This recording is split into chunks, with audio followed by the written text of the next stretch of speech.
Bem, pessoal, dando continuidade ao nosso estudo sobre métodos abertos para rede de funções, a gente vai falar um pouquinho agora sobre o método de Newton-Raphson, tá?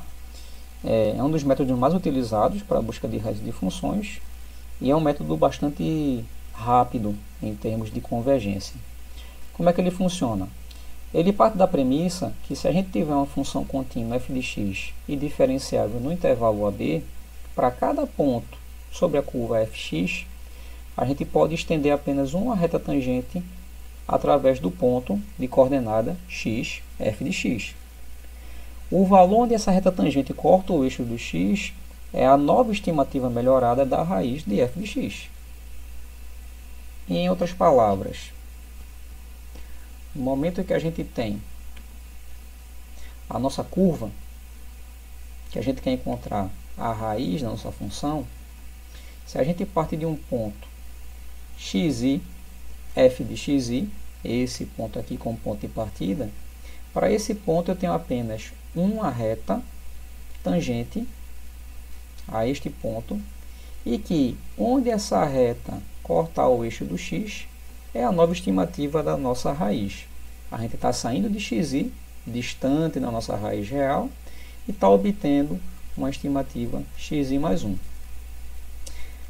Essa inclinação aqui, ó, dessa reta tangente, que seria a nossa derivada da função, ela se relaciona com quem? Com a razão entre f de xi menos 0, que é esse segmento aqui, dividido por xi menos x1, que é esse segmento abaixo. Tá? Em outras palavras, a derivada da nossa função no ponto xi vai ser igual a f de xi menos 0 dividido por xi menos xi mais 1. Reorganizando, a gente tem o quê? Que 1xi mais 1 vai ser igual a 1xi menos f de xi dividido pela derivada de f em xi. Essa é a fórmula que rege o método de Newton-Raphson. Para um x de partida, eu consigo obter uma nova estimativa de x utilizando o f de xi e a derivada de f em xi, tá? Então, onde tiver o xi, a gente considera como sendo um ponto de partida, né? Ou o xr velho em cada interação, e o xi mais 1 é o xr novo para cada nova interação, tá? Então, eu tento buscar uma nova estimativa de uma raiz a partir de uma estimativa anterior. Então, percebam que é uma expressão extremamente simples. Qual é o grande problema que eu vou falar lá na frente? É a questão da derivada. Mas vamos lá, em termos de erro, como a gente sempre está mostrando como calcular o erro para cada método, como é que a gente vai obter a estimativa de erro do método de Newton-Raphson? A gente relembrando o que a gente viu lá nas primeiras aulas sobre expansão de série de Taylor, a gente consegue encontrar essa expressão rapidinha, tá? Então vamos lá. Pela expansão de Taylor, o que é que a gente viu?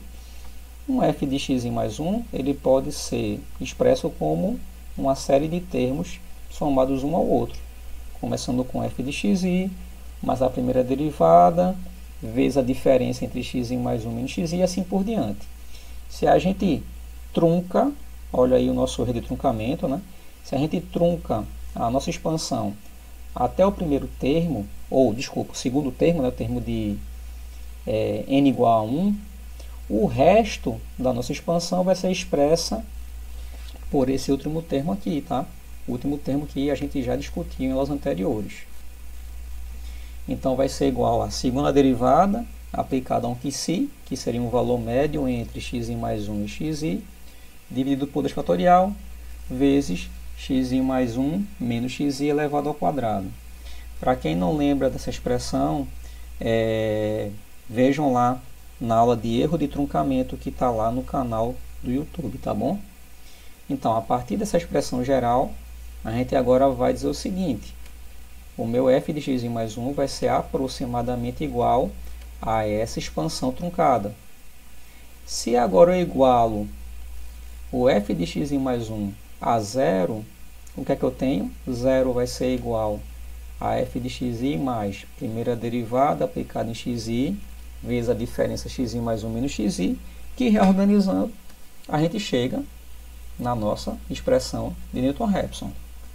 Então, se a partir desse rearranjo eu consigo chegar na expressão de Newton-Raphson, então muito provavelmente essa é a expressão relativa ao erro do meu método. E é exatamente isso que a gente utiliza como estimativa de erro do método de Newton-Raphson. Só que para chegar nessa estimativa de erro, a gente faz um novo reajuste. Eu parto de novo da minha expansão truncada, só que agora igualando a zero. Essa agora vai ser a expressão que a gente obtém a equação de Newton-Raphson. Então, se eu pego essa expressão e substituo onde apareceu o meu xi mais 1 menos xi por um t i mais 1, o que é que eu tenho? Que o erro de truncamento da minha expansão vai ser igual a quem agora?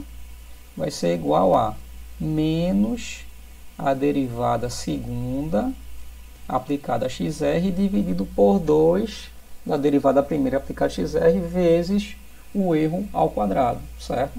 Quem é o erro ao quadrado? É o meu xr menos o meu xi mais 1, certo? E esse sinal de negativo aqui é porque que eu estou fazendo? Eu estou pegando essa expressão agora, jogando para o lado de cá da minha equação e igualando ao meu erro de truncamento. Ué, mas por que isso, professor? Porque o que eu quero não é um erro tendendo a zero? Então, quando o valor da minha expressão que eu estou utilizando para gerar a raiz for igual ao próprio erro, então o erro tem que ser zero. Tá bom? Ou seja, se isso for igual a isso, e esse camarada com um sinal negativo, então eu encontrei a expressão que me dá o valor exato da raiz da minha equação. Então é por isso que essa expressão de erro aqui, ó, a gente trabalha com ela com o sinal negativo. Tá ok? Vamos pegar aqui um exemplo, de novo. Pegando a nossa função lá que a gente trabalhou na aula anterior, com f de x igual a e elevado a menos x.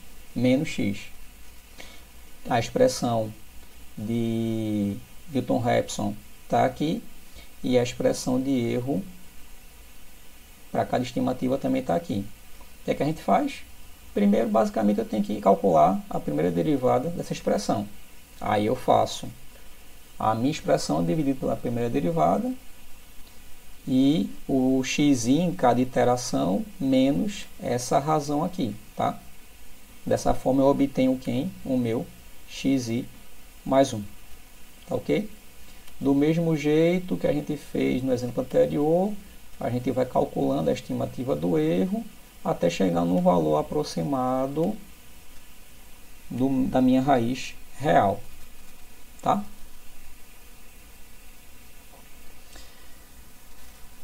Só que aí do mesmo jeito que a gente viu em métodos anteriores, o método de Newton-Raphson ele pode cair em algumas armadilhas, tá? Primeiro que é um método aberto e segundo que ele é um método que utiliza a derivada da função para poder obter o valor da sua raiz. Então veja, em condições em que eu tenha funções como por exemplo x elevado a décima menos 1, ou seja, funções polinomiais de ordem muito elevada, a convergência do método ela tende a ser lenta, tá? Por quê? Porque a derivada dessas funções ainda dão expressões muito grandes e aí a convergência do meu método ela não é tão rápida quanto para expressões de grau inferior, tá? Um outro problema que pode gerar armadilha para o método de Newton-Raphson são pontos de inflexão na curva, ou seja, regiões onde a derivada segunda da minha função é igual a zero. Na vizinhança desses pontos, eu vou mostrar aqui mais na frente, a gente tem uma tendência a ter mudanças muito bruscas da busca pela raiz, e isso gera uma convergência também mais lenta, tá? Ou, inclusive, uma divergência. E um outro problema muito comum é a inclinação nula da curva, né? É quando você tem uma curva que na dada região a primeira derivada tende a zero, tá? E várias outras situações também que podem gerar armadilhas para o método de Newton-Raphson. Então, por exemplo, aqui, ó, próximo de um ponto de inflexão, percebam que o meu método ele busca no sentido, e quando ele passa para essa região, ele já se perde e vai procurar a raiz no sentido totalmente contrário, tá? Enquanto que a nossa raiz, ó, ela está aqui. Então, próximo de um ponto de inflexão, essa busca ela tende a divergir, né? A convergência é comprometida. Aqui é um exemplo, ó, onde eu tenho nessa região, tá, uma derivada próxima de zero. Então, nesse ponto, você percebe que, partindo aqui do x0, é a nossa primeira estimativa de raiz, tá? Ao invés do método ir na direção da raiz da função, ele se perde e vai se deslocando para uma região contrária à raiz da nossa função. Então isso é uma armadilha. Por quê? Porque como nessa região a tendência da derivada é ser zero, o método ele não consegue se aproximar rapidamente da raiz da nossa função naquela região, tá? E aí, um outro problema também, né, uma desvantagem dos métodos, do método Newton-Raphson, é que como ele trabalha com a derivada analítica da função, para algumas situações é extremamente complicado, inclusive, encontrar essa primeira derivada. Não é à toa que nós temos métodos numéricos também para obter derivadas aproximadas de funções. E aí, para poder contornar esse problema e a questão das armadilhas do método Newton-Raphson, a gente vai falar um pouquinho agora de um outro método aberto, que é o método da secante, tá? Mas isso numa parte 2 dessa nossa aula.